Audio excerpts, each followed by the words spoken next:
rooms, the patient rooms, they're beautiful, but they are empty. They're empty. And until we bring equipment, supplies, furnishings, they can't help people. At least 5 containers. This place is massive. I don't know how many buildings, how many beds, but no functioning. So please help us. Help us fund these containers. So unreachable, very remote area where mothers are dying because of lack of standardized health service. Because this deserves more and more supplies and medical instruments. Please, as a representative of this community, I want to beg you to supply us more and more. Thank you very much.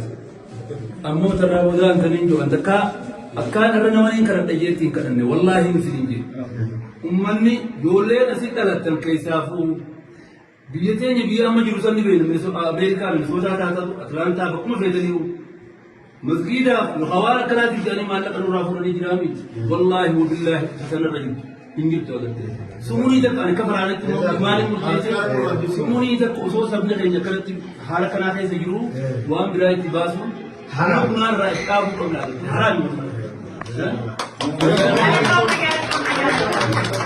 Let's walk in here. Let's see groups.